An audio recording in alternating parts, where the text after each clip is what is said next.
Hey everyone, welcome back to the channel. In today's video, the question that I will answer is, could artificial intelligence eventually evolve into the beast prophesied in the Bible? So I think this is an interesting question, but before I address the issue of artificial intelligence, or AI, I think it's better to start by explaining what the beast is, right? This will lay the foundation for explaining the connection that AI could have to it.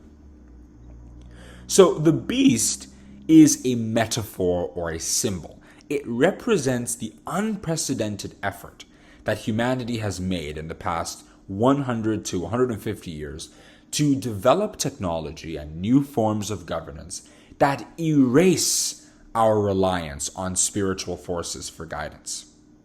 This effort is symbolized by an animal because, biblically speaking, men cannot survive without the power and guidance of God.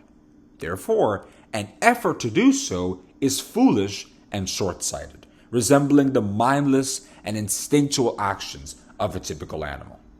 The psalmist said concerning such blind men, "Man that is in honor and understandeth not is like the beasts that perish," according to Psalm 49 verse 20. See also Revelation chapter 17 verses 8 and 11 and Psalm 14 verse 1. And what did Jeremiah the prophet add? "O Lord, I know that the way of man is not in himself. It is not in man that walketh to direct his steps." That is Jeremiah chapter 10 verse 23.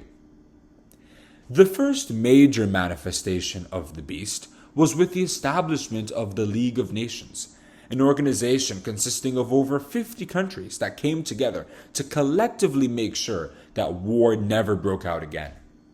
Revelation chapter 13 depicted that historical event as a beast rising up out of the sea, right? The carnage and destruction of World War I, that's the sea there, with 7 heads and 10 horns that represent the nations and the powers that constituted the League of Nations. However, that effort failed with the outbreak of World War II. This was captured in verse 3, that one of its heads being wounded to death. However, that head was healed after World War II when the United Nations was established. The psalmist in Psalm 2 verses 1 to 4 explained the motivation behind the rise of the United Nations, saying, "Why do the heathen rage and the people imagine a vain thing? The kings of the earth set themselves, and the rulers take counsel together against the Lord and against his anointed, saying, Let us break their bands asunder, and cast away their cords from us. He that sitteth in the heavens shall laugh, the Lord shall have them in derision." So as we can see, the effort to go our own way stems from our desire for independence. Independence from the laws of God that kings and lords used to emphasize in the past. So how does all this link with artificial intelligence? Well, artificial intelligence is simply the next major invention that man has made as part of that same effort. AI should not be detached from other technological breakthroughs like radio, television, travel to space, or even the internet. Right? Ask yourself, what is the drive or the motivation for all these advancements? Is it because we're looking for God, or because we're trying to explore new opportunities? We should not confuse artificial intelligence with the beast. No, artificial intelligence is a product of the beast, just like many other things are. What we should concentrate on as Christians is not the technology itself, but the effect. The effect of artificial intelligence is to destroy the culture and tradition that humans have built for centuries and even millennia, so that those who have sidelined God in their hearts are now going to be sidelined by these new technologies.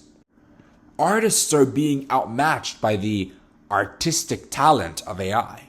Students trust artificial intelligence as much as they do their own professors. AI is no longer just a technology. It's becoming a friend, a buddy, someone, quote unquote, that we can communicate with and share our feelings with. Eventually, AI will become so sophisticated that it will simulate a real human being with 100% accuracy in every aspect, in art, science, communication, and thought. Now, what is the purpose of all this? The purpose is to take our minds away from God as much as possible. And why would God allow this to develop? It is so that those who have impersonated him, be they false priests or false prophets, supposed men of God, and even people of other faiths, can be sidelined in the pursuit for new technologies and secular wisdom. And this is fulfilling now, with the Pope and other religious leaders being reduced to mere cultural figures, rather than people to be revered or taken seriously. Eventually, after AI and future technologies superior to AI have done that duty, God will silence them, just as he got rid of Babylon, that great kingdom, after using it to punish the Jews for their sins, according to Jeremiah chapter 27, verses 5 to 7. And the earth will once again be full of the knowledge of the Lord, as the waters cover the sea, according to Isaiah chapter 11, verse 9. So I think that's where I'm going to stop on answering that question. Could artificial intelligence eventually evolve into the beast prophesied in the Bible? I think what we've discussed today will help us to get a sense of the relationship between AI and the beast. AI is not the beast. AI is a product of the beast. If you enjoyed this video, I would greatly appreciate if you click the like button and the subscribe button. And if you want to know when I come back with future videos just like this, you can click the notification bell. Have a great day, and I'll see you in the next video.